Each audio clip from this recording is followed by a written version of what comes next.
artificial intelligence-based legal research product. LegitQuest has recently also started Legiti, which has a plethora of news, interviews, and columns and supporting the stakeholders of judiciary. Well, today's Legit class is on legal education as a career choice. Where is it headed? It's by Dr. Ananth Padmanabhan and Mr. Sidharth Chauhan. To introduce Dr. Padmanabhan, he serves as the Dean at Daksha Fellowship and as a visiting fellow at the Center for Policy Research. His research interests are in the field of technology policy, intellectual property rights, and innovation scholarship. He has authored many books, a few of the books on leading treaties, intellectual property rights, infringement and remedies, and has co-edited a very important volume on India as a pioneer of innovation. I welcome Dr. Padmanabhan for this Legit class. The other panelist is Mr. Sidharth Chauhan. He's an assistant professor at NALSAR Hyderabad, where he has been working since June 2013. His main areas of engagement are political philosophy, constitutional law, and the Indian legal system. He holds a BA LL.B honors from the prestigious NLSIU Bangalore and an LL.M from University of Pennsylvania. He has previously worked as a law clerk to former CGI Justice Balakrishnan at the Supreme Court of India. And in the year 2010 to 13, he was a lecturer in NLS Bangalore. So the way we will go about this Legit class would be that the speakers will speak for 20 minutes each. And we would request all the participants to be on mute throughout. And after both the speakers have finished, we'll be taking a 15 minutes Q&A. We will just take a 15 minutes Q&A. So with wasting no more time, I would request Dr. Padmanabhan to kindly start the Legit class. Sure. Thank you, Karan, for organizing this. And of course, Sidharth, great to see you on the panel here.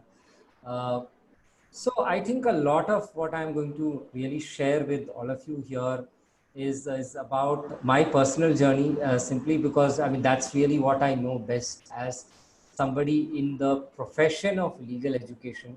In some sense, I am someone who has been trying a lot of very interesting things in the past, and my journey as a legal education professional has really been in terms of sort of bringing together all these experiences today to actually get into education. So in terms of experience, while I graduated from, of course, in 2007 from NLS Bangalore, the journey has been such that my experience as a person in the space of legal education is only really 6 months. But I think the interesting part is really what has led me to this journey, because in some sense that has also helped me critically sort of look back at legal education, the kind of education I received, and then offer some of my insights through various other things that I've done in my career and bring it to bear on legal education. So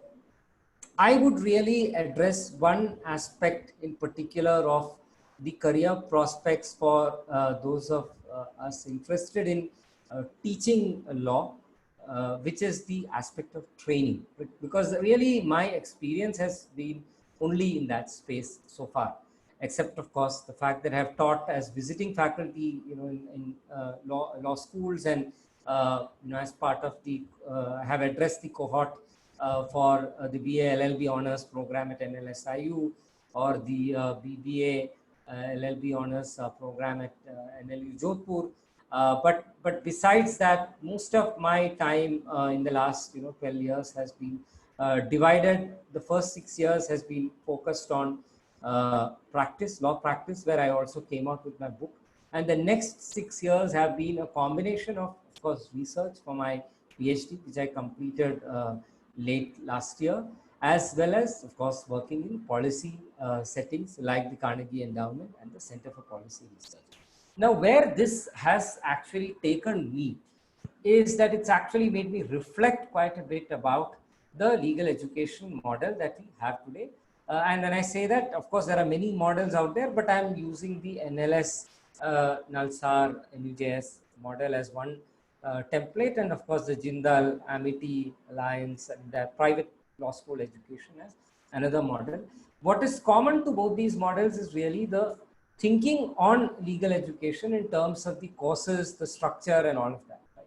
So as we know, if you look at conventional legal education, it is a very regulated space, and the Bar Council of India has a very important say in how legal education is carried out in the country. And of course, it is a very important service provider, right? I mean, all these colleges, right, whether it's the public legal education or the private law school education, they're both rendering invaluable service. And I'm sure Sidharth will contribute a lot to an understanding of how you build a career in that space. In my case, what has really happened is that what I started off in the space of legal training and education is this project called the Daksha Fellowship, right? And which really has been launched only in February this year, right? And very interesting time, of course, to launch a program. But the ideation has been happening from last August, like August 2019 onwards, we've been thinking of it. So what is this fellowship model, right? And then, of course, I will tie that into career prospects for individuals who want to try out something like this or something in the space of training and upskilling for lawyers. So the fellowship model itself is basically one where we are taking individuals who have completed their law program, right? And in certain cases, they may have been working for a while, like 1 or 2 years of work ex, or maybe even a little more. Or in certain cases, those who have just completed or on the verge of completing their law undergrad, I mean the graduate program, right? The 5-year integrated program or the 3-year LL.B, as the case may be. So what we did is really look at what this model of education is doing right, as well as where it is falling short.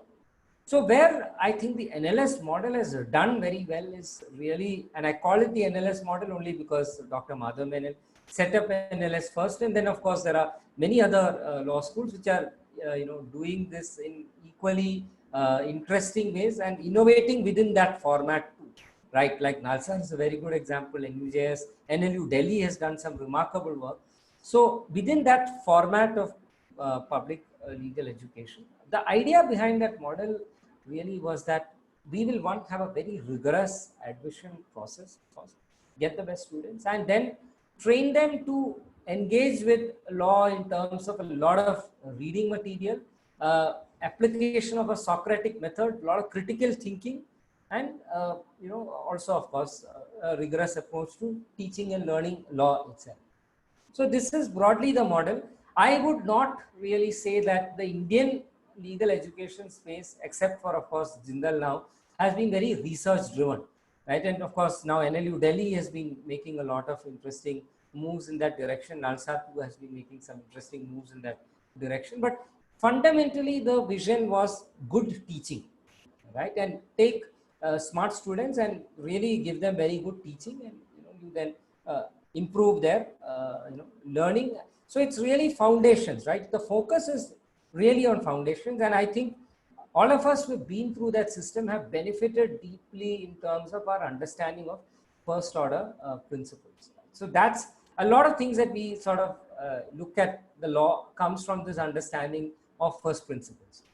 Now, when I began my career as a practicing lawyer, I understood that while that is very helpful, there are many things that we could have learned that would have made the journey a little different or made our entry into the legal profession happen in a very different way. And that is exactly where the fellowship model came in. Right? So, and this is also something that has actually happened over the last decade or so. So, for instance, when I entered practice as a junior lawyer working with Mr. Arvind Datar in the Madras High Court, I don't think that this knowledge gap was a huge concern, to be honest, right? Because our first principles were good. We could articulate well, communicate well, and then you pick up the book and learn. Right? But I think what has really happened in the last 10 to 12 years is, I mean, 2 or 3 different trends, right, which are very, very important for all of us who are interested in law training. And there are also some other organizations, I'll mention them, who are capitalizing on this space, right? And they are also law trainers, basically, and they are in legal education. It's just that they're in a slightly different space than the legal education as it happens in the private and the public law school systems, respectively. So going back, right, in the last decade or so, the first major change that we have seen is the rise of technology, right? So for instance, when I graduated, or when Sidharth graduated for that matter, or even when I went to the US for my master's, right? I mean, the influence of technology companies was not really as pronounced as it is today. For instance, a lot of these players like Swiggy, Airbnb, Uber, Ola, they were all really at a very, very nascent stage, right, in their operations. But what has happened in the last 4 or 5 years is that these guys, these technology platforms have really become very influential in the way that we conduct our day-to-day life, right? Whether it's communications, whether it's access to information, mobility, healthcare, of course. Now, COVID is a very good example of that, telemedicine and so on, and all of that, right? Education again. So many sectors have really been transformed in very, very unpredictable ways on account of the technology rise. And what that has also resulted in is a very agile world, which needs a quick sort of change or rethink of curriculum as new issues keep emerging. And especially post 2016, I've been seeing this phenomenon, right? Cambridge Analytica was a watershed moment. And after that, moment, there has just been so much happening at a very, very rapid pace. And existing legal frameworks, regulatory frameworks have found it very difficult to capture that. And same goes for the legal education model. But law firms and corporates definitely need to engage with the problem. As an allied issue there, I think it has also deepened the requirement for an understanding of policy and politics in a more nuanced way than existed when people like me entered the law profession in 2007. And I say this because the needs of these companies, the needs of law firms, technology, media, and telecom practices within law firms in particular, has really changed, right? Like they all began basically as entities servicing, the ITES industry in India, technology contracting, things like that. And today the work has become very, very different. Policy guidance, right? Data protection, cyber security. So multiple areas where the focus is really understanding the vocabulary of technology and really interdisciplinary in that application sense. So for many of us, we were taught interdisciplinary, but we never really were compelled to apply interdisciplinary the way we imagined the law, right? Interdisciplinary was meant to make us smarter individuals and so on. But today there is an actual compulsion to apply interdisciplinary, right? You need to be good with Excel and PowerPoint. I mean, if you treat that as one aspect of interdisciplinary, I mean, again, it's not a different discipline, it's more inter skill sets, right? New kinds of skill sets. But going one step further, right, at a higher level of disciplinary understanding, you need to really know what data-driven decision making is, or have a basic working knowledge of statistics. I mean, these are actually becoming quite important for people who want to practice law, right?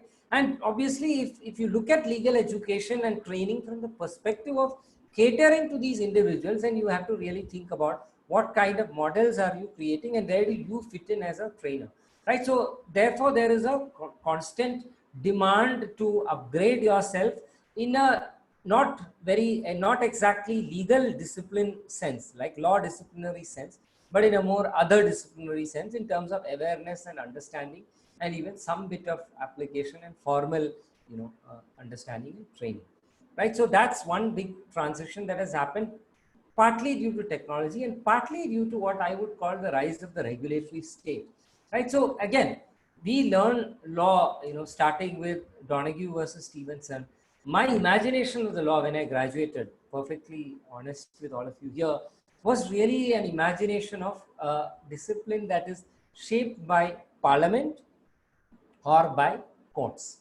These are the two big actors in my imagination of this project or enterprise called the legal enterprise, right? And 10 years down the line, I can safely tell you that this whole imagination has been shaken very badly. I mean, if I look at something like Reliance Jio and its market entry, right? What the telecom regulator did or does has a huge bearing on our lives as consumers, as well as Reliance Jio's survival as a new player in that sector. Similarly, the Food Safety and Standards Authority of India, the Securities Exchange Board of India. Right? I mean, many new regulators, even old regulators that are undergoing huge transitions in their influence and the way they operate. I mean, post-COVID, for instance, the Insolvency and Bankruptcy Board of India is going to be flooded with a lot of work from whatever I can gather, right? So this is really a very different source of lawmaking, and they're using a very different vocabulary and language, right? They're using economics, I mean, like for instance, the electricity regulator tariff fixation role, I mean, has a lot of, engagement with financial data. So there are a lot of different things happening here. And if you want to really train lawyers to get this element, again, you need to think differently about legal education and training. And of course, when I say differently, I don't mean you discard everything that has been done by the law school system, right? You have to look at that as foundational learning and look at this emerging market, right? Emerging space for upskilling, which really 10 years ago or even 5 years ago, not many people were talking about. So to just give credit to some of the early movers in this space, Milo was one of these companies that started thinking about it. Another was Law Seco, right, which has been started by a bunch of NUJS alum, right? And there are a few other players as well, right? And again, when I talk about the technology, infusion, right? I mean, it would matter at this point for me to also mention LegitQuest, right? Like LegitQuest was really trying to disrupt law reporting because there were ways in which law reporting was happening, access to information was happening, and then comes a new player and says, look, we want to make it very different. We want to bring technology into the front and center of how lawyers conduct their research. So there are so many different transitions really happening, and I can't really possibly capture all of them here. But the point really is that it started making us think differently. And of course, the third at LL.M, which also made us think differently, was the disputes track itself. Like how litigation has actually evolved in the last, 10, 12 years, right? I mean, the emphasis on alternate dispute resolution, moving more into the mainstream in certain kinds of cases at least, right? Ways in which, we are trying to also give students an understanding of the human mind, psychology, law and behavior. All these frameworks have anyway been sort of created only in the last, couple of decades or so, right? So like behavioral economics was the first step, and then we started applying a lot of that insight to law and how people respond to legal authority. So it's not that these are completely new things, right? I mean, jurisprudence courses can really capture all this. But what we feel is that when you train lawyers to apply this in a work setting, there is abundant scope, to capture this into our thinking about legal education. So this is one element. So these areas then make it all the more important to think about specialized expertise, right? And this again cannot be taught in the same manner as we were taught in our undergrad days, right, at NLS and so on, which was basically a very lecture driven model. So what we have also been thinking about, and this is where as a law teacher now you have to increasingly engage with pedagogic practices. It's not just enough to say, look, I know the law, I'm giving you the reading material, you come read and we will lecture and have a discussion. Why is this different? Because the needs of the workplace is evolving, and there is a lot of emphasis now on collaborative problem solving. There is a lot of emphasis on active learning, right? How do you make students get into an active learning model where they're constantly rechecking the reading material given to them, working as a group to raise a lot of interesting questions. And some of this can, of course, be done within the lecture format as well. But some of this stuff can actually be delivered better if you have very intensive 3-day boot camps, for instance, where you're working on a problem under, of course, a supervision of a teacher, right? So the teacher is important, but the teacher's role is shifting. And that's what I'm really trying to say with everything that I've said in the last, 12, 13 minutes today. And what I'm going to continue saying, right, is that the role of the teacher is changing. Even if you're a lawyer by training, and you need to be a lawyer by training, you need to understand the discipline. That is only a beginning. It's only a sort of, starting point, but there are many other things because the requirements of the workplace are changing, and therefore what students demand from you is also changing, right? So that's really the point there. And therefore, if you look at pedagogic, innovations or changes happening, bootcamp model is one kind of model. Another thing is, of course, running labs, right? Extensive labs where you make students write much more, and a lot of teacher time is then spent really supervising these activities rather than lecture. So if you want to make these models work in an effective way without too much strain on the teacher, you have to rethink the whole lecture driven model as well, and you have to think about how you provide some of this through other things that you do, right? Like boot camps and so on and so forth. Right? So that's one aspect. The other aspect is you also then have to think about what additional skills are you providing to these students, right? Like writing, communication, mindfulness, so many other things, leadership in the digital age, helping them thinking through critical thinking models, right? So, and as part of this, you again integrate the non-law knowledge component, right? Finance, accounting, data and decisions, public policy and governance. So this is really a very new world where the lawyer is actually fighting to find relevance in other ways, right? I mean, not that those who do the conventional work have lost their relevance, of course not, right? The senior advocates are still wanted very much. The successful advocates on record are still needed very much, and for the guidance that they can offer to clients, right? But it's just that the nature of guidance that you're offering itself is changing a little bit, and therefore there is a need for a relook at some of our legal education models, and a lot of emphasis then that comes naturally as a result of that on skills and so on and so forth. Right? So this is the context in which I have been engaging with legal education through this fellowship called the Daksha Fellowship. It's a one-year residential program being run in Chennai, and we are integrating a lot of this into our thinking.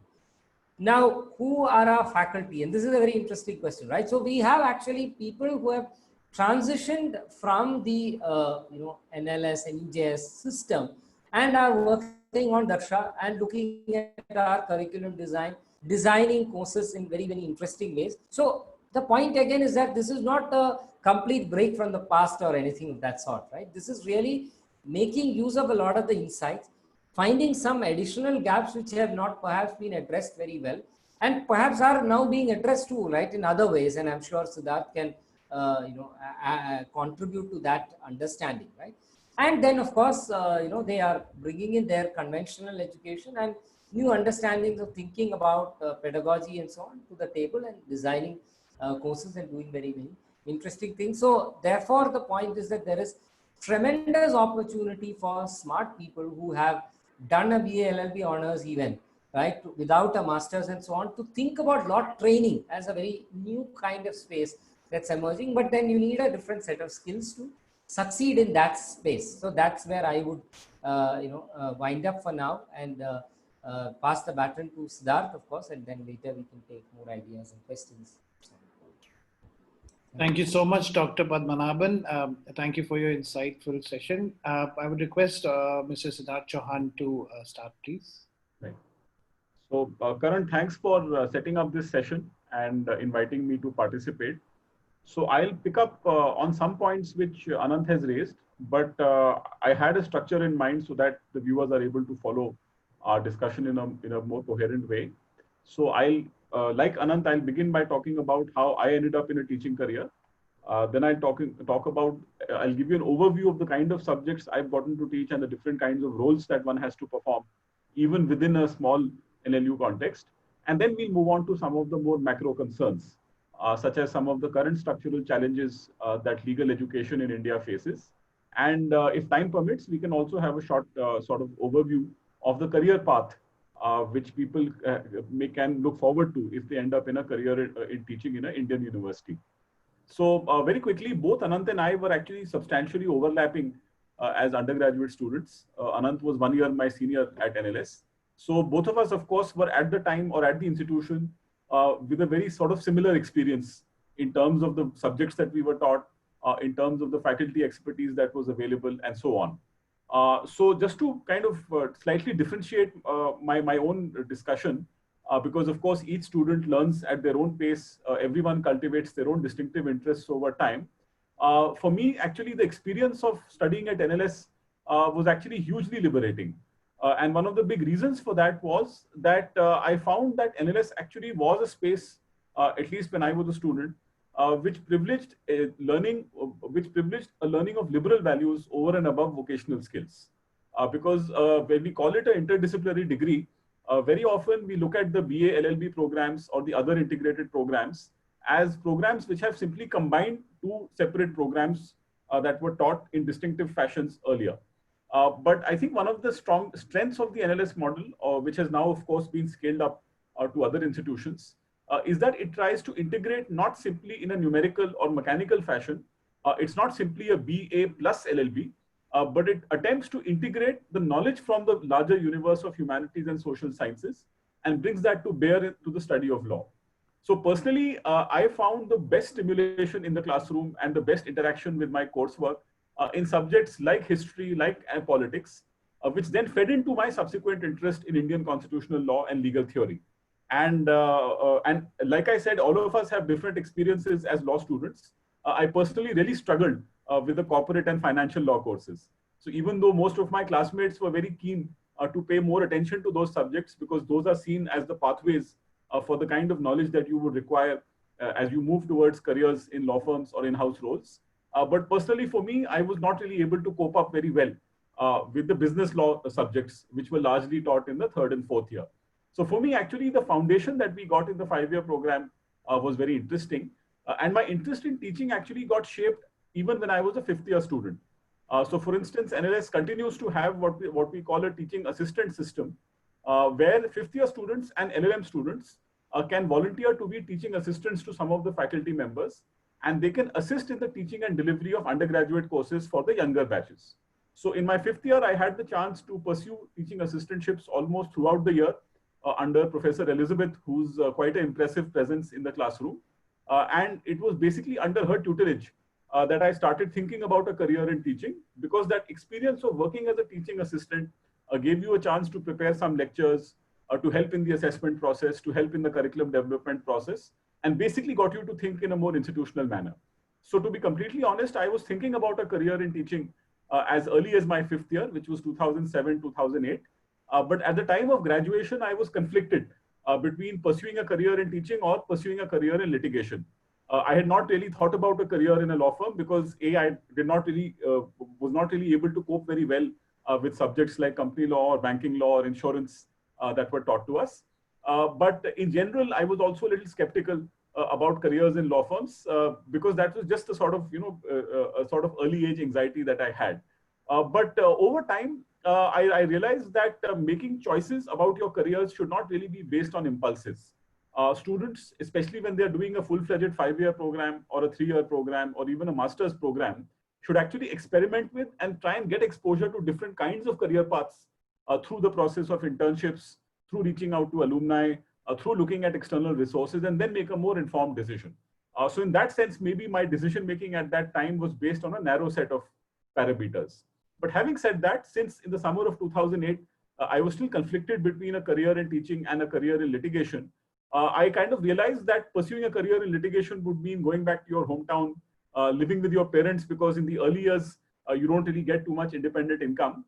And perhaps, again, as a matter of impulse, I thought that I'll pursue a path which helps me to stay independently and learn something at the same time. So I applied for a judicial clerkship in the Supreme Court, and our batch had graduated just a few months before the global downturn and the recession which struck in 2008 and 9. So most of my classmates, of course, got jobs of their choice, but I was perhaps the only one in our batch who actually applied for a judicial clerkship, and hence I got the opportunity to assist a sitting Supreme Court judge. So for me, the clerkship experience was more of a buffer time to decide what kind of career path I wanted to get into, because it would give you a chance to observe the courts in a disinterested manner a little more closely, to understand how the Supreme Court works in terms of its bench structure, in terms of judicial ideology, in terms of the decision-making process. And it was after that 2-year clerkship that I applied for a master's. So as our viewers would know, to pursue a full-time teaching career in Indian universities, a master's degree is the minimum. In fact, the UGC norms say that you must have a master's degree and have cleared the UGC NET exam. But many of the newer law schools, for instance, are able to use their discretion to take people in ad hoc positions. And once you clear the UGC NET, then you can be considered for more regular positions. Of course, for the higher ranks, as you move up to associate professor or full professor, then of course you need to put in a certain minimum number of years as a teacher and also meet requirements of publication. So for instance, even though I've now been teaching for around 8.5 years, I still need to complete my own PhD before I can apply for the higher rank of associate professor. And in due course, if one wants to become a full professor of law, then you have to meet the minimum requirements of at least 10 years of full-time teaching, a PhD degree, and a certain number of publications. So we don't have to discuss those details right now. I'm sure our viewers can read the regulations for themselves. So for me, it was actually not a choice I made impulsively by the time I started teaching, but I do accept that at the initial stages in my 5th year, I might have eliminated some options without really exploring them very closely. So that's a little bit about my personal entry into a career in teaching. Now, one of the factors which allowed me to enter into a career in teaching was that I did come from a comfortable financial background, and that is a choice which is not open to many of many others people who are interested in academics. So there is no real ideal age to enter a teaching career, right? As Ananth said, he practiced in the Madras High Court for 6 years, then thought about a master's degree, then worked in a think tank, and eventually it is after trying different career paths that he has taken up a position in a new academic institution. So there is no correct age to enter into a teaching career. People should make their decisions based on the resources or based on the prospects that they face. So for instance, I've seen a lot of people who actually enter a teaching career after practical experience, being able to deliver more effectively, being able to engage the students' attention more carefully, because they have that sense of how to respond to clients, how cases actually proceed, how transactions actually proceed. And there is a certain value towards liberalizing our rules for joining the teaching profession so that there is some scope for lateral entry. So I'll come to that point slightly later, because at the moment, the UGC imagination of teaching positions is not really very helpful or not very encouraging of lateral entry, especially at the junior levels. They do have a provision for lateral entry at the higher level of a professor, where someone who has distinctive scholarship or recognition in their field can be directly appointed as a professor. But at the moment, we don't have a lateral entry at the level of assistant professor and associate professor, which I personally think is a serious limitation for how public universities in India are functioning. So now coming to the kind of subjects that I've taught. So initially, as Karan mentioned, I got a chance to work as an ad hoc teacher at NLS, which is our own alma mater, for a short period of a year and a half. I got to teach courses in political theory and interpretation of statutes, and once even legal methods. But since 2013, I have been at NALSAR Hyderabad. So I've now been there for 7 years. And NALSAR has a semester system. So I've ended up teaching a range of courses. So apart from originally the courses which I was interested in, which were primarily political theory and statutory interpretation, at the initial stages, you sometimes have to cover up for the institutional needs. So for instance, I've even done the English language courses on law and language and law and literature, which are taught in the early years of study. And in the last 4 years, I'm also involved in the teaching of constitutional law, because that is now the sort of role assigned to me. And since we've tried to open up elective courses at the level of the 4th year, 5th year, and LL.M students, I'm involved or I'm co-teaching courses in comparative public law and research methods. So broadly, I have a public law and legal theory focus. And so far in the last 8 years or so, I've done both undergraduate and postgraduate teaching. Though, of course, given the fact that I'm at a relatively junior position, undergraduate teaching takes up more of my time, and postgraduate teaching is slightly limited because now we have the 1-year LL.M program. Alongside, I've been registered for a PhD for the last 5 years, so it's about time I try to finish it. But we do have a very active supplement of research and extension activities being an autonomous institution. So sometimes you also get to contribute to these extension activities. Sometimes you get to deliver classes as part of training programs for serving government officials who are sent for continuing education. And of course, you have the framework of continuing legal education, where you can also contribute to enhancement programs for practicing advocates and sometimes even teachers from other colleges. So broadly, I would say that the teacher's role, at least in the NLU setup or the institutional environment which I'm familiar with, can broadly be divided into teaching undergraduate students, teaching postgraduate students, and also teaching in extension activities or training activities. A fourth role, which at the moment I'm not qualified for, I'll only be eligible after completing my own doctorate, is to guide research. So for example, once you complete your own PhD, you can now then start guiding other people as they pursue their research, especially at the PhD level. So I have some experience of guiding LL.M dissertations, but obviously the PhD experience is far more intensive and far more long drawn. So that is an experience which I don't have at this stage in my career. Now, coming to what kind of pathways exist for careers in teaching in 2020, Ananth has given you a sense of the newer space which is opening up with the fellowship that he is now administering. But if you take the traditional view of what the various pathways are, number one, there are public institutions. For instance, there are central universities with law departments as part of them, state universities with law departments as part of them. Then there are affiliated colleges which have some degree of autonomy in appointing their teachers. And then, of course, there are the national law universities, which are technically state universities, but they operate with a high degree of autonomy. So these are the options in the public sector. In the private sector, traditionally, you had affiliated colleges. And now, of course, you have several newer private universities which have become important in the last 10 to 15 years in particular. But a newer space has been opened up, as Ananth was pointing out. So I won't take too much of your time in repeating what he has said. But you now also have an additional space, such as participating in contributing to continuing legal education programs, public education programs, part-time teaching, which you can pursue alongside a career in practice, and of course, specialized training, where you can contribute both as a resource person and also gain from more experienced people. So certainly the private sector space is gradually growing, and newer and more innovative forms of delivery are coming up. For instance, apart from the coaching model, which was oriented largely towards entering prestigious colleges, we now have the possibility of coaching and value addition services even for law graduates or mid-career professionals, as for example, the Daksha Fellowship is trying to do. So it's an exciting space because I'm sure many others will also then try to experiment and push the bucket a little further.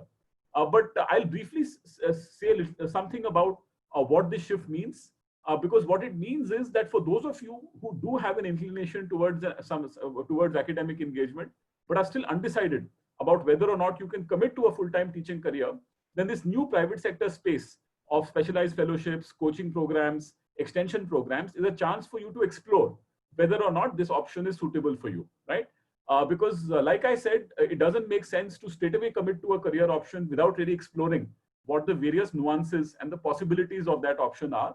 So if you feel that you can't sacrifice the income of let's say, a higher paying job, or there are certain limitations in terms of obligations to your family or obligations to be in a particular part of the country, you can definitely get involved in many of these newer projects where you can both contribute content and you can also learn from others. So that's, I think, a positive development in the last few years. But having said that, now that I've done the descriptive part of my talk, I'll just try to give you a sense of some of the structural challenges which people like us who are in the NLU system are seeing. So my perspective on some issues might be different from Ananth's. I was part of a team which had conducted a survey amongst 16 national law universities, primarily students who are currently pursuing the programs at these national law universities. We conducted our survey towards the end of 2016 and then came up with a report that was submitted to the Department of Justice in April 2018. Those of you who are interested can go to the Social Science Research Network and search for that report. It's freely available online. And in that report, we try to address some of the current challenges with the various national law universities were facing. Now, as a matter of preliminary clarification, people will ask us that if the legal education universe in India is so broad, it includes larger public universities, affiliated colleges, national law schools, and private universities, why did we only focus on one segment of the formal educational system? So my short answer to that is because that was the segment that we were most familiar with. It was closer to our own experience. So we wanted to document some of the problems which are being observed by insiders in the system. And we now actually have a second study, which is taking us a much longer period of time, where we are looking at a much broader sampling of institutions across the country. So because of the COVID situation, our sampling might get delayed and it might take us a little more time to come up with a final report on that in that project. But in the second part of our project, we are looking at a much larger sampling of institutions to try and assess what are the current challenges with legal education. So this was our small effort of trying to add to the literature on how legal education has evolved in India. Of course, there is a much larger literature, some of which we have included in the bibliography to our report, even though we have not discussed everything. But those who are interested can easily download our report and read the bibliography to get to have easy access to a reading list, which covers how legal education has evolved in India, especially after independence, right? Now, some of the major issues that we flagged in that report include the question of access, right? How accessible is legal education today? Second, we looked at questions of academic quality, more from an administrative point of view rather than a teacher's point of view. And third, we looked at the public role that the various national law universities need to perform. So if I may simply summarize, we were primarily looking at questions of what can be done to make the national law universities more accessible in the future. We were looking at current problems and projections of what could be done to enhance the academic experience for students who are enrolling in these high fee paying institutions. And third, we were trying to collate suggestions and ideas on what can be done to expand the public role of these various institutions. So my personal suggestion would be that it's not possible to capture all these ideas in a short presentation here. So I'll just flag a few points. But some of the key points that we were making were that when the first National Law School was created in 1988, at least 1988 was when the taught programs were started. Essentially, the emphasis was on solving many of the problems that were being faced in the larger public universities, right? So problems of students being indifferent, teachers not working on a full-time basis, universities not focusing on research, right? And the perception that Indian law schools were not becoming as competitive as what was happening in the Western part of the world.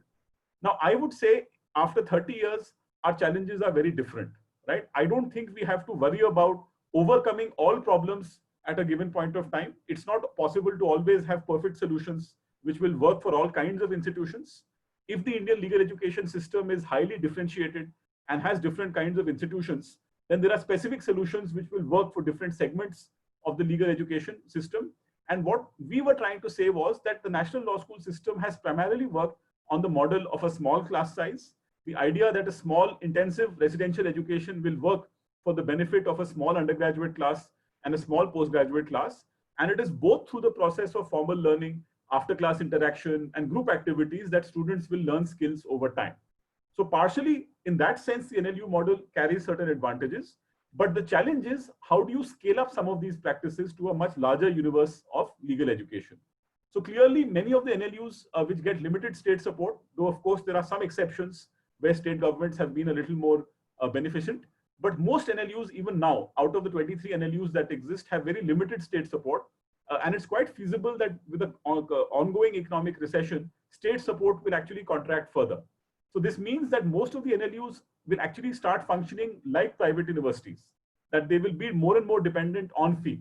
So we already have a problem of charging fees which are higher than public universities, higher than the traditional public universities, I beg your pardon. And I think that problem is going to get amplified over time. So how do we address this question of access? It's not always physically feasible for each law school, which is sitting on a limited space of land and with limited funds, to expand their intake. Of course, there have been pressures on many of the well-known national law schools to expand their intake. Some have done it for economic reasons. Others have done it because of pressure from the respective state governments. But what is the long-term solution to this problem? So one set of ideas would be, what are the exploration, what kind of possibilities can be explored in the online education space, in the distance education space, where more specialized knowledge can be delivered to a much larger audience at a cheaper cost, right? So that is one structural possibility that we are looking at. Another possibility is to try and generate revenue from philanthropic contributions or alumni, but that route, of course, takes a long-term planning exercise. It can't be done in a matter of a few years. A school needs to gain a certain traction. Its alumni need to reach some high positions. And this route of routing finances through alumni contributions or endowments generally will take several decades. So it's not really a practical option in the short run. And a third aspect that we were looking at was how to make these schools more friendly for marginalized sections, where groups like the Increasing Diversity by Increasing Access program run by Shamnath Bashir have done some fantastic work. So there, of course, they have their own ideas on how targeted scholarship schemes can be created, how the curriculum itself can be reinvented in such a manner that students who are first generation learners can cope more easily with the classroom. And there's a whole host of challenges associated with the question of access. So since I'm running out of time, I'll just conclude very quickly with two more points. The second is about the idea of integrity in the academic process, and whether or not there is increasing pressure on institutions to compromise as the social base of their applicants increases. Now, this is a problem not just for the national law schools, it's also a problem for the newer private institutions and many of the government colleges, that even if the institutions are serious about delivering high quality instruction, there are larger pressures on them to ensure that standards are diluted and degrees are given without really challenging the students. Now, this has been a reality in Indian universities for a long time. And one of the reasons why the national law schools were created as standalone institutions, as separate state universities, was to actually prevent this problem. That you get a motivated set of students who want to pursue law, who want to study law for its own sake, and the institution does not need to make concessions or dilutions towards its students.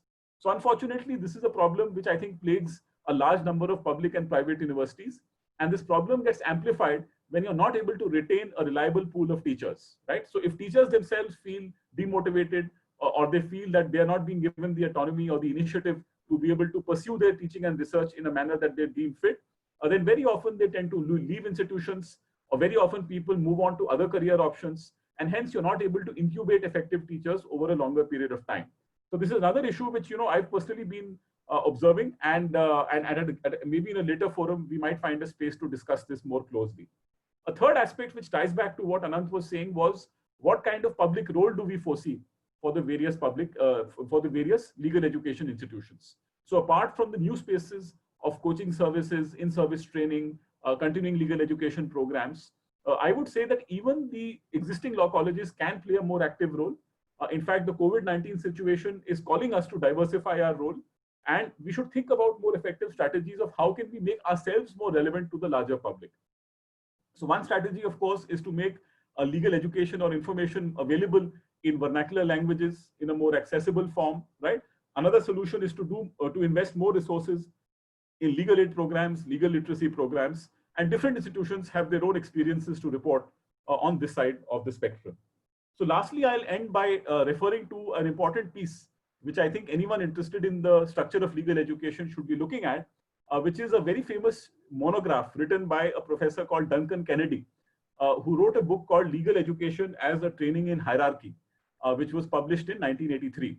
And I would urge everyone who's interested in legal education, either as a student, as a teacher, or even as an observer, to have a close look at that essay, because that essay, which was written in the early 1980s in the context of US law schools, was pointing out some fundamental internal challenges in the design of legal education, right?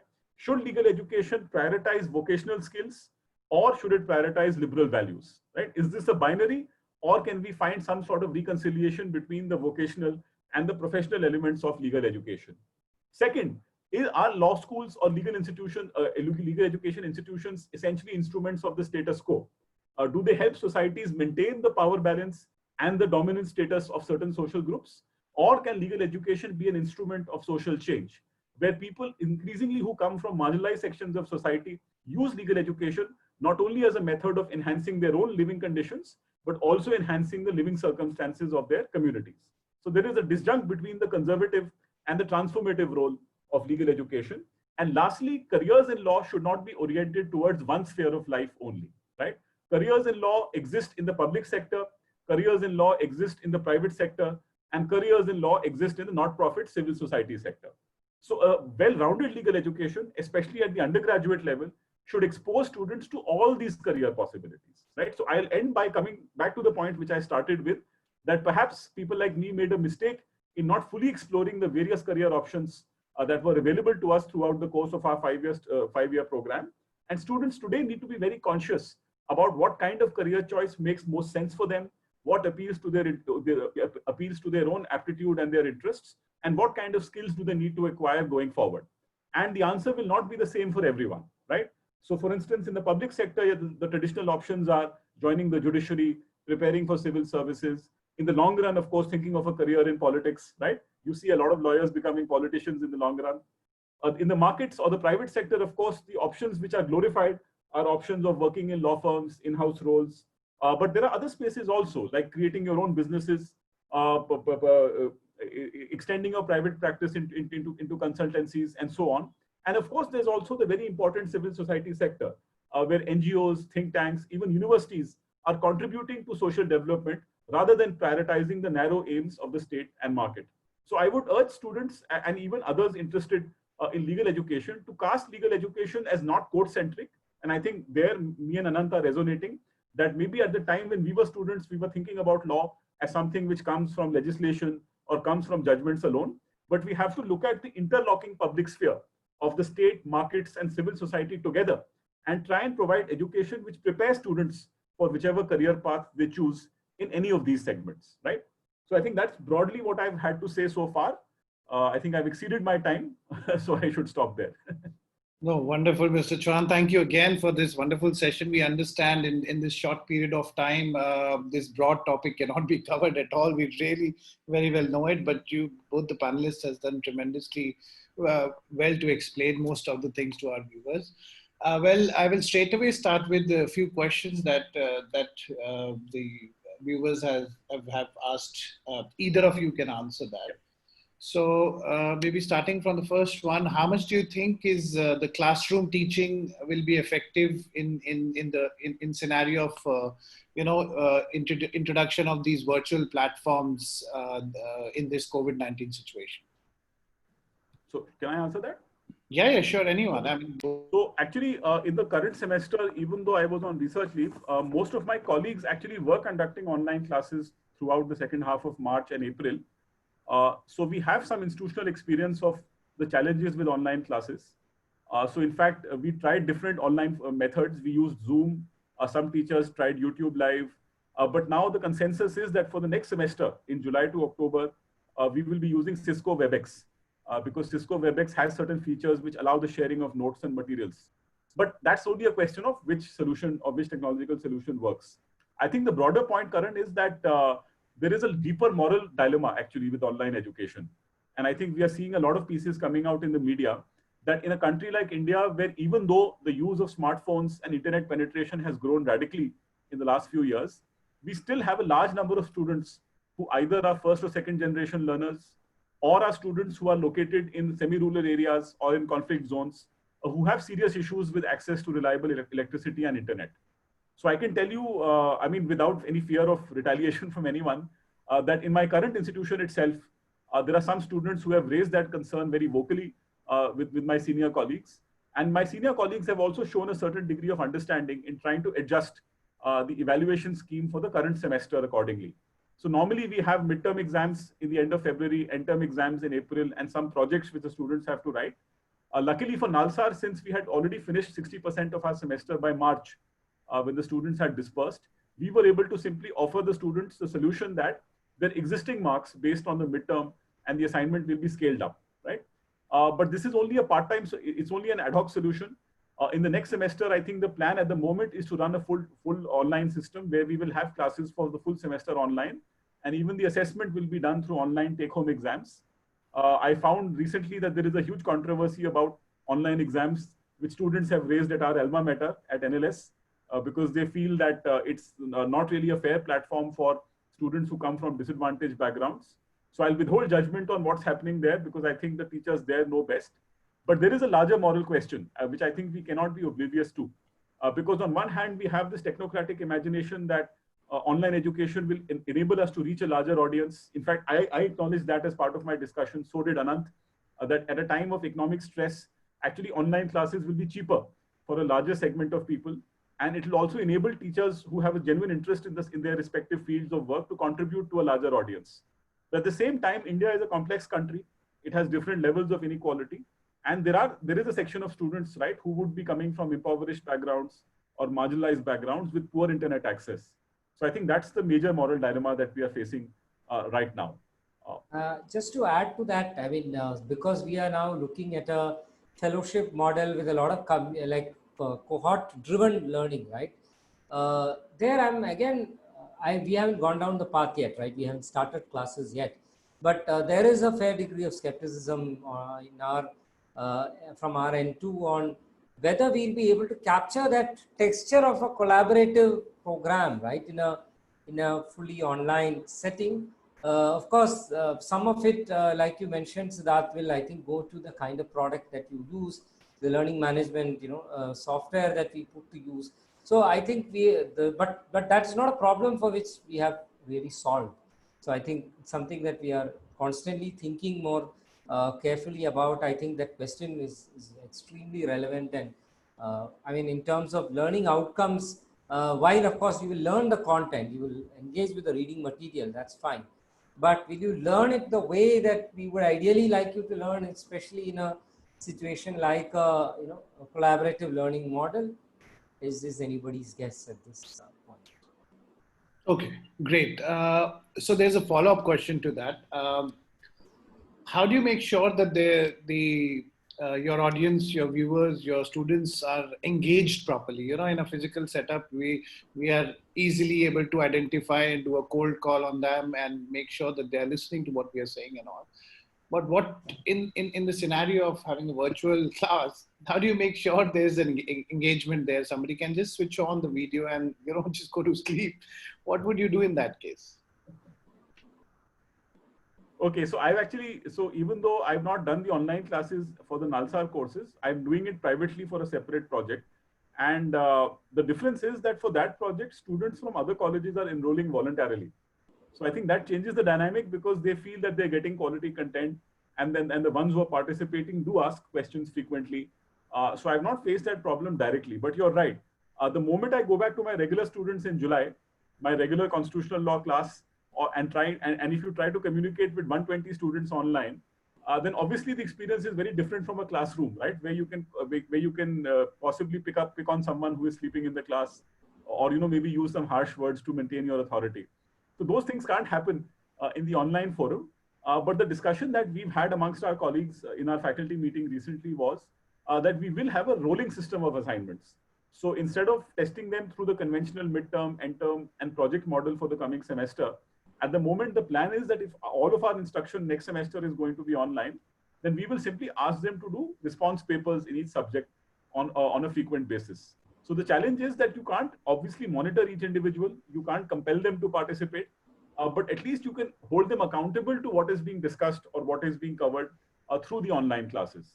Of course, I would personally say that preparing for an online class requires more work on part of the teacher, because in a regular classroom, right, I can prepare my notes on a notebook or note down some case names which I've read a few years ago, and you can deliver a lecture, especially if you've been teaching the same course for several years. In fact, the older you get, the more repetitive you get. But in the online space, right, you have to be more attentive to questions of absorption. So then you possibly need to prepare elaborate scripts or outlines of what you want to teach to the students. Then share those files with students in advance so that they can follow the thread of your ideas. Because sometimes, especially if you're teaching advanced subjects, for example, if you're teaching a course in legal philosophy or comparative law, you might be using proper nouns, names, references, which the students have never heard of. So there, I think the challenge is more for the teacher to up their game, to prepare more intensively, to use both text and image-based sources so that the students are able to at least follow the discussion. Now, I don't think we can expect all students to follow the discussion consecutively. And the benefit of the technology platform, I mean, earlier we spoke about the dilemma of access, but the benefit of the technology platform is that sessions can be recorded on Zoom or WebEx or whichever software you're using, and the students can view the content at their own time. So I think for the serious student, it's not really a problem. In fact, my answer would be that it might actually work to the benefit of some other students who otherwise feel very lazy to come for morning classes. At least in a residential campus, right? And Ananth, I think, will bear with me because we've had similar experiences as students. A lot of people stay up late in the hostels, and when they show up for the 9 a.m. class, they're quite sleepy and drowsy. So for them, it actually might be a boon because they can access the content later and review it at their own time. So, it depends a lot on the kind of institutional context you're in, because especially in the executive education space, or when you're dealing with more mature students who are older, who are paying more fees, they will obviously see it as an investment of their time, and they will take the process more seriously than full-time students. Great. Ananth, would you like to add anything to this? No, I think the broad point is that it is completely, honestly, in my view, a very different kind of experience, both for the teacher and the learner. I mean, I have often wondered, right? I mean, like we used to rely on one particular classmate of mine, I don't want to take his name. His notes were the most popular, and I'm sure Sidharth's batch had also had someone very similar, right? So, and I now do think when I look at the online model, the whole fallaciousness of that whole exercise, right? Like sort of scrambling to the Xerox guy and getting it all done.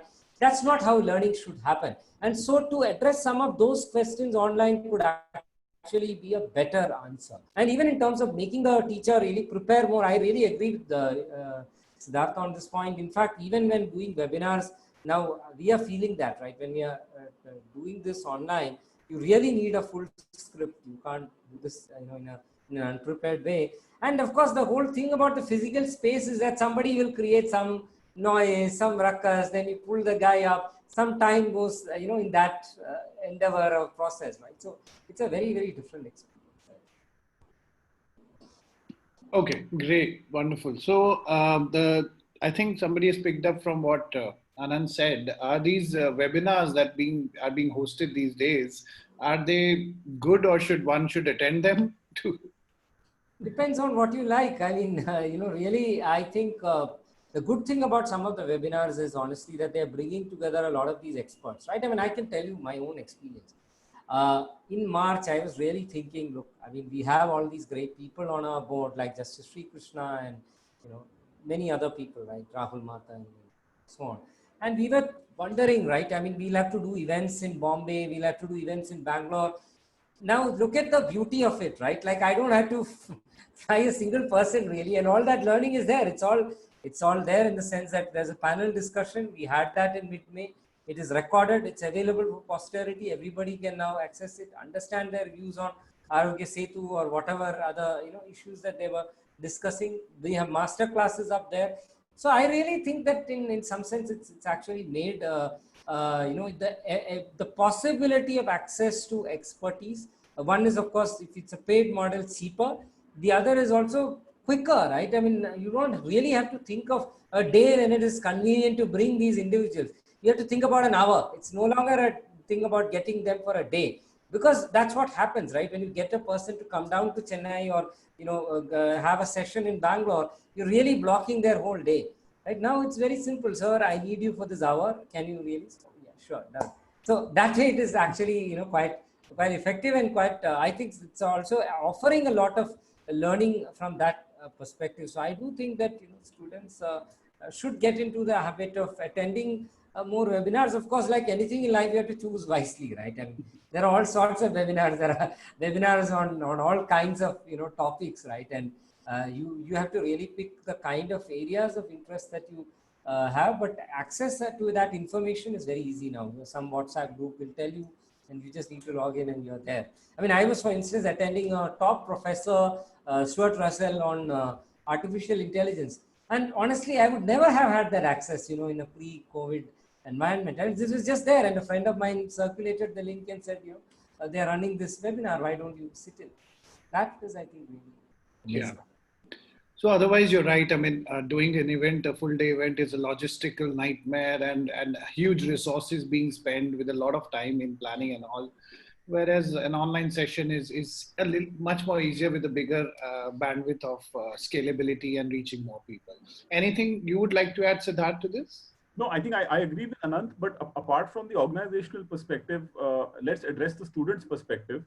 I don't think students should try and attend each and every webinar that they come across on their Facebook or LinkedIn page or through their college circles. I think you have to be discreet. Look at the profile or the experience of those speakers. So for example, if a very well-known senior advocate or a sitting judge is delivering a webinar, then it's worth it just to listen to it because of their practical experience, right? Even if the explanations are perhaps a little more complex, getting access to that person itself is a value. But I see a lot of posts, especially even by current law students, or recently graduated students who are trying to hold fort on subjects which they're yet to explore. So I think as an audience member, you also need to discern that who is qualified to speak on which subject, and then accordingly choose which webinar you would want to participate in. Of course, sometimes you have to honor friendships. You have to attend programs organized by your friends. I'm not saying that's applicable here. Me and Ananth go back a long way. But from limited experience of taking part in 3 online sessions in the last 2.5 months, I found that that students are somehow feeling a little saturated because a lot of online content is being thrown at them, and in the absence of regular classes, in the absence of the peer interaction on campus or the guidance from teachers, a lot of them don't know, especially first, second year students who are just out of high school. They face this problem a lot more. I think as they get older, anyway, they're thinking more clearly about what kind of career they want to move towards, what kind of subjects they're more interested in. So I think people develop that sense of what to choose, what to watch, what not to watch as they get older with time. Okay. Great, thank you. So the next question is that I've recently graduated from law school. My question is that should one go for LL.M after completion of graduation or go for a job? Kindly assist, kindly help. Okay, so Ananth, do you want to answer that or? So, I mean, my personal experience, as I mentioned, leads me to comment that it's good to get some work experience, some real world understanding. It could be in any kind of institutional setting, but I think understanding an institutional setting always helps you contextualize the kind of learning that you get, right? Of course, there are many views on this, right? And many people would say if you're pursuing academia as a career, right, it's a serious enterprise in itself, right? And the top-notch academics by 24, 25, they peak. I'm not one of them, right? So, I mean, I can only say that my first book was really a book written for lawyers, right? It was not an academic work, really. But it has shaped, that experience has shaped me to respond to things in a very different manner. And I see a lot of value in that. And particularly the kind of academic environment that we are trying to create in India, where I think we have a long way to go before we, I think, say that we are creating a system of a Dworkin or a Hart and all of that, right? I think before that, there is a lot of, journey, I mean, a lot of parts of that journey that we need to traverse, which is fundamentally about good teaching. It is fundamentally about respecting the learner as a client who's here to really understand things and shape their mind in the best manner, give them a lot of interesting exposure. So I think those things actually, having a work experience makes you more sensitive to the person. Though, of course, the idea, at an intellectual level is something that different people can develop at different points in their career. And often they say earlier you begin, the better. But I still see merit in the work experience. Great. The next question is away from the topic that we have, but it's up to the panel to answer it or not. It's with advancement in communication tech, digital evidence might become really important in the coming decade. What is the panel's prediction for next decade in this direction? Do we see more engineering graduates opting legal careers? So, I mean, to answer that. yeah, I don't see, I mean, of course, whether they opt for legal careers or not, I do see increasing interface between the product design, regulatory issues, and classic example is any digital product today, right? I mean, the data protection bill and conversations around it have made a lot of product designers now engage with concepts like privacy by design. What does the regulatory, position mean, right? In terms of data minimization, all of that. So a lot of increasing like points of interaction, whether that forces you to do so conventionally, Karan, I mean, you know this, right? I mean, engineers have usually gotten into patent law. That's the area where you really see a lot of engineering presence, right? Like you see chartered accountants in tax law, right? But I see the interaction really increasing in other ways, but whether that will push them to become lawyers, I'm still not very sure. Maybe some of them will want to do a law degree to consider the possibility of becoming data protection officers, right? And yeah, so all of that could happen. So where I would really weigh in on this is to say that they may not become lawyers as qualified under the Bar Council, but they will be law trained. And therefore, maybe like fellowships like Daksha, there could very well be an iteration even from next year, which is geared actually and exclusively focused for non-lawyers. We design it completely differently. That's possible. Great. Anything, Sidharth, you would like to? Yeah, I just wanted to add to the LL.M, the previous question actually, because I have fifth-year students who ask me that question every year. So as Ananth said, he pursued his LL.M after 6 years of work experience. In my case, as I told you, I pursued it after 2 years of work experience. But that was because even as I told you, by my 5th year, I was very clear that I had the resources to be able to pursue a career in teaching, right? Many of my other classmates who had similar interests simply could not afford to do it because they had to recover the cost of their education, or there was pressure from their parents or family to get a more higher paying job. So that's why my situation was slightly different. But what I normally tell students, and that's because one has to write recommendation letters when they apply for a master's program, and I'm increasingly finding that students are also preferring to wait. They wait for at least 2-3 years.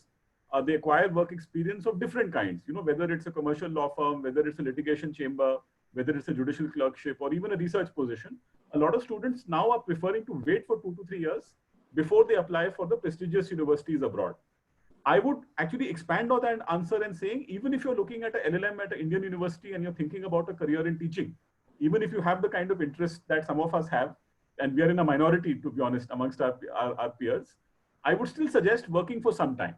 So there I concur with Ananth. It doesn't have to be 6, 7, 8 years. It could at least be a period of 2 to 3 years. So even if you're very inclined towards theoretical work or towards a careful study of reflective materials, you're interested in interdisciplinary knowledge. So you might already know that, you want to be a teacher in the long run. But despite that, I would suggest at least work for some time, right? Whether it is in a law firm, a litigation chamber, a research position, give yourself that sense of exposure to the world in terms of client interaction, in terms of working in teams, as Ananth said. So my personal advice would be, even if you are a brilliant student, even if you have the grades and the credentials to get into a top university, wait. Because the kind of value addition you will get then from the master's program will be much more if you go for it after some work experience. You will be clearer about what you want to do in the long run after that. Unless you win the Rhodes Scholarship, I guess. Yeah, then you get funding for. That's a very different, yeah. That's a different path. Great, wonderful. So the next question is, do you think this empirical, analytical, statistical study on the legal topics or the legal courses that we have should be made as a specific course itself, or should be taught more rather than focusing more on the theoretical part of the legal teaching? Yeah, so actually we are undergoing that discussion, especially at the level of our PhD program. I'm enrolled in it, but as a small institution, you also get to participate in these conversations with your senior colleagues. And actually, the last 3 years, the kind of research proposals which are getting accepted are moving more and more towards empirical research. And as I think the person who's asking the question correctly understands, at the moment, our 5-year curriculum does not give formal space to empirical research in the way that it should be. For instance, I think for some of us who had the option to study abroad, we saw that a lot of the teaching that is happening in American law schools is actually oriented around empirical methods. Right? In the last 10 to 15 years, those who are actually getting jobs in the top American law schools have some training in law and economics or in law and society. I think Ananth will bear with me on that because he spent more time pursuing his S.J.D. So most of your colleagues, Ananth, I think were doing empirical work at the University of Pennsylvania. And I'm finding that trend is also growing in India. Even Indian law students who are choosing to pursue PhDs, in fact, most Indian law students tend to pursue PhDs as a part-time option. Even they are opting for empirical work. So I think it's extremely important to have foundational courses which not only illustrate the elements of basic software like SPSS or statistical methods, but I think empirical legal research itself should now be made a core course in the 5-year curriculum. Because right now we are doing a course on legal methods right in the first semester, which is more of an introduction to doctrinal research, how to cope with law school. And then there are later courses, like interpretation of statutes or legal theory, which give you some elements of how to approach doctrinal legal research. But we don't have dedicated courses to empirical legal research unless your law school, has that one professor or 2 professors who are very serious about empirical research and are teaching electives in that area. So for instance, I think at NLS, there is Professor T.S. Somshekhar, who teaches law and economics and has been teaching for a long time. So he's been able to cultivate that kind of interest, but that has not generated a large number of students, right, who have moved into those career options later on. So I think law schools do need to do it, but my only qualifying point would be, don't limit it to a law and economics perspective, right? Yeah. The law and society perspective should also be given weightage. Methods which come from fields like anthropology should also be given weightage. And empirical research definitely deserves a much stronger foundation, both in the LL.B and the LL.M curriculum. Great, wonderful. Ananth, anything from your side on this? No, I fully agree with whatever he mentioned about. Perfect. So I think a follow-up to that question, what is the difference between being taught abroad and being taught in India? I mean, can we get that system here of teaching? I mean, it's a very vague question formulation, but I'm trying to just formulate it for you. So what is the basic difference between you've been taught there and you've been taught here? What do you think is the basic, both of you for that matter have gone out and did your LLMs outside? I mean, all 3 of us, Karan. All 3, but yeah, anyway. Let me just say that I can't say there's a basic, I can't say this is a basic difference or something else is a basic difference. I will just mention the 2-3 things which I thought were done differently. I definitely felt that the understanding of law within a broader policy context was done very well in the education that I received, and I'm sure all of us will probably agree on this at UPenn. And that's probably a function of the fact that US is the land of legal realism, right, at the end of the day. So they have for years been taking judgments, doing all this empirical analysis, understanding why the judge actually decided the way he or she did, right? And therefore, it's all reflecting in a deeper sort of philosophy about the law, that law is meant to advance certain policy aims. Of course, the aims could change. A law in economics person might say it's wealth maximization. A law in society person could say it is a very different value of equity that you are pushing, or distributive justice. The point is that you understand and analyze judgments from that perspective, which I never really, even as a practicing lawyer, was not really taught to do. So that is one big thing that I think was done very interestingly and differently. The other thing, and I'll stop here, but the other insight was applied theory. I did feel that when I was taught jurisprudence or legal theory, it was taught very differently. Like it was taught like it is, there's a lot of analytical component to all this stuff that we read while at NLS, right? Where of course we read all this, but we did not really know what the, so I think that's happening because the way they look at jurisprudence, or they look at legal theory, is almost like this chain novel that Dworkin himself expresses, right? They really put it within that longer story or context of so many scholars weighing in so many different ways about some of these larger questions, and then they tell you, look, this is what this text means in this context, right? It's responding to this context. So that overall contextual understanding I really liked the way it was done at UPenn where I went. That's it. Yeah, so just to add to what Ananth is saying, for me, the real value addition was just the classroom experience being far more intensive. You see, because the kind of material which, at least when I pursued the LL.M, I was trying to go for a range of subjects just to get a sense of fields which were not taught in Indian law schools. So I took a course on a criminal procedure which focused on plea bargaining and sentencing, because that was not an area that was traditionally taught in Indian law schools. I took the courses on American constitutional law or comparative law. And of course, I even experimented with courses like international trade just to get a sense of how it was taught.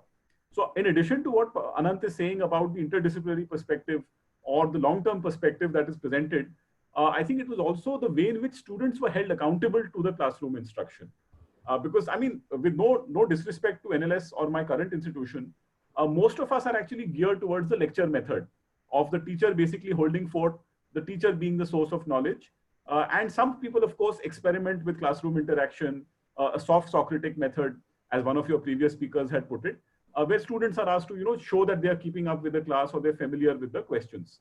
But most of us in the Indian law colleges are just still oriented around the lecture method. In fact, we respect teachers more if they can conduct and deliver effective lectures, where we are basically spoon-fed most of the information or analysis that has to be done. So in comparison, I think the American law school experience, whether you pursue a LL.M or a JD, and I think by extension, even other parts of the Western world, Canada, UK, or Australia, I think there the students are held more accountable to their coursework. I mean, not only are there intensive techniques like questioning in the classroom or discussion groups, but even the day-to-day reading assignments are followed quite thoroughly. And students are actually feeling, students are actually in an environment where they feel a collective duty to keep up with the readings, to keep ahead of the discussion, to make meaningful interventions. So I think some Indian institutions have managed to do that in a limited way, but we are still very far from that intensive academic culture, which some of these top American universities have evolved. But a small qualification that India has a very different reality, right? We are talking about government colleges in districts, where you have students who have not had access to the English language being taught for the first time in a professional degree. Then you have colleges which are affiliated to large universities where you have a lot more diversity on regional, linguistic, and caste grounds. And even the mainstream national law schools now, because of the increasing popularity of the CLAT, have a far more diverse classroom as opposed to what was there 15, 20 years ago. So I think we can't blindly expect, 18, 19-year-old students entering a 5-year program to have the same level of motivation and discipline as JD or LL.M students who are likely to be much older, are making a much deeper investment in their education. So I think we have to account for those differences when we make these comparisons. Great. With your permission, maybe I completely agree. I might add one of the points that I really liked, apart from what you said, is the exposure to the practitioners that they give you, apart from the ad hoc faculty that they already have. Every day they're calling practitioners from different subject areas, 6 to 7. No matter 3 people only attending the seminar or the class itself, was giving them exactly what they wanted. So giving theoretical knowledge as well as practical knowledge from the practitioners. And what I personally felt was that everyone, yes, we do like theory, we do like jurisprudence and all, but when somebody who's practicing in the real life and a practitioner comes bringing the aspect of a case with that theory, people were very interested in listening to those lectures. And I think that's it. That is something that should be involved in the system here. We have so many lawyers across in Delhi and every single state, one of the best ones, judges, professors. So the perspective should be a little bigger when it comes to the law university. And I think they should add this. Well, we have a lot of questions, but I think I'll take the last one here because we are way beyond the time. And this looks really, really interesting. Now, somebody is asking that the academicians are respected across the world in legal fraternity and especially in the West. They are even made judges and all. Why is it not happening in India? Why is there the due credit given to the academician is not there? I think, this is personally I'm saying, I think I have not seen a single academician being made a judge in our system, whereas an academician in the US becomes judge. I mean, that's the qualification one should have. And I think that would bring more sanctity or a greater respect to the academicians in the legal profession once they are also involved in the decision making or being judges and all. Do you think, what do you think about this? That, would you like to? Yeah, actually, I mean, this is a point which is brought up very often. And in fact, there is this, unverified story that when Justice A.M. Ahmadi was CJI around 95, 96, he actually had offered a Supreme Court position to Professor Upendra Bakshi and Madhav Menon. But his colleagues were not very happy with that offer, and it was not formally made. So this is urban legend. So I know we are going on record, but it has been said by many other people. But apart from that, you're right. I have not heard of any serious proposal to actually appoint an academician to a full-time position in the higher courts, even though that provision of appointing an eminent jurist is there in Article 124. But I think the explanation for that is a little more historical. Because in India, when you look at the evolution of legal education, especially with the early colleges which were set up in Bombay, Calcutta, and Madras, by and large, until the even till the end of the colonial period, most of the teaching was done by advocates who are volunteering time. So that culture of having a full-time faculty member invested in the well-being of their students, invested in expanding the institution, that has come only much later, right? Or maybe it has started with the Delhi University once Professor P.K. Tripathi brought in foreign consultants and revamped the 3-year LL.B. In the 60s. But by and large, if you look at the century-long history of formal legal education in India, it was basically seen as an adjunct to the practitioners, to the practitioners. That some advocates, will devote time in the morning or in the evening and take classes on subjects which were close to their expertise, and there would be a very small number of full-time teachers who would be running the colleges. In fact, that is also the reality even today. Right? In India, we live in different centuries. There are some institutions which are looking forward to a 21st century perspective, and there are some which are still living in the 19th century. But I think one of the good things which has happened with the national law schools is that it has created this pool of people who are involved full-time, delivering instruction, running campuses, taking a long-term view of their institutions. And that is where I was bringing up a critical point about how many of the national law schools have not really succeeded in developing, let's say, faculty members who see themselves as invested in the career for a 30, 40-year period. In fact, even in our own peer group, we see people who try teaching for a few years, but then they move on either to practice or to other career paths, either because of the pay difference or because of other questions of subjective satisfaction. So I think that the position will change at some point in the future. maybe in 20, 25 years from now, you might start seeing full-time academics getting positions. But maybe the more practical route would be to try people at the high court level. Because I think the Supreme Court is still a very small and prestigious body, and judges all over the country, are expecting promotions based on seniority because that's the general norm. So maybe it might make sense to introduce an eminent juris clause for the purpose of high court appointments, because high courts, apart from dealing with a regular docket of civil appeals and criminal cases, also entertain cases requiring constitutional interpretation and policy analysis. So I think from a reform point of view, it might be possible to push for a modification to the appointment criteria in Article 217 and introduce eminent juris clause at the high court level. In fact, that suggestion was made once, but unfortunately it was made during Indira Gandhi's government. So since the government at that time was frequently transferring judges and giving punitive transfers, the fear was the government would then appoint a large number of law teachers who would be supplicant to the government of the time. So that's why that proposal was not acted upon. But I think that's a proposal worth considering, that give experienced academics with some experience of, let's say, 15, 20 years of teaching, and give them positions in the high courts at least, which might bring a diverse perspective to the bench and may also add to the prestige of the profession. And just to quickly add to that, I think even regulatory bodies are a very interesting forum where you could create that similar model, because a lot of legal academics now are sort of gaining expertise in specific areas, right? Like competition law. I mean, I don't want to take names here, but there are quite a few legal academics in NLS, Bangalore, and other institutions who have, sort of cut their teeth in that area. Intellectual property rights is a very good area, right? I mean, where there are some very good academics who could very well be part of the intellectual property appellate board, right? So I think that that's another avenue.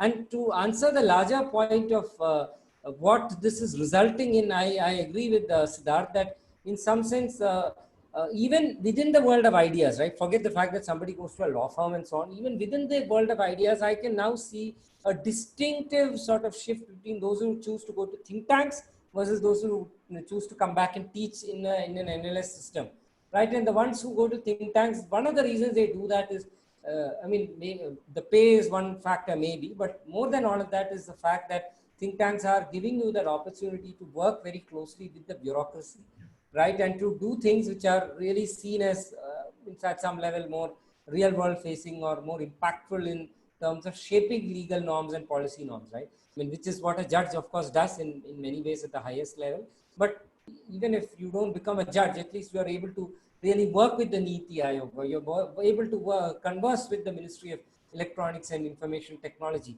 So academia also can provide that, and I have seen that happen. NLU Delhi is a very good example. Some of the research centers are very plugged into conversations with the ministries and are doing excellent work there. So I think the law school system also needs to really adapt to make this an attractive option, not only from the point of view of external world respect, but simply from the point of view of avenues and pathways by which you can engage with the ministries. NLS Bangalore does offer some of that, I know that, like, especially at the state government level, but I think this can be enhanced a lot more. And if that happens itself, there's a lot of job satisfaction that could potentially come with that as well. Great, wonderful. Thank you so much. I think we have many more questions. I will request all the audience and participants to maybe send us an email of the questions, and we'll try to connect with our panelists again to ask if there's something specific which has not been covered today. And again, I would like to thank Ananth and Sidharth for this wonderful, full of enthusiasm and passion topic, and the way they spoke, because we could clearly see how close this is to both of you, talking with so much passion about the subject itself. And I'm sure this would help a lot of viewers, not only here, but in the time to come when it will be posted on our YouTube channel, Legit Quest. I would request everyone to maybe like and subscribe that, so that you know when the video comes up. I would again thank Ananth and Sidharth for their time and their effort in doing this. Thank you again. Thank you, Karan. Thanks, Karan. Thanks a lot, Ananth. Thanks, Sidharth. Bye-bye. Thank you, everyone. Bye-bye. Bye.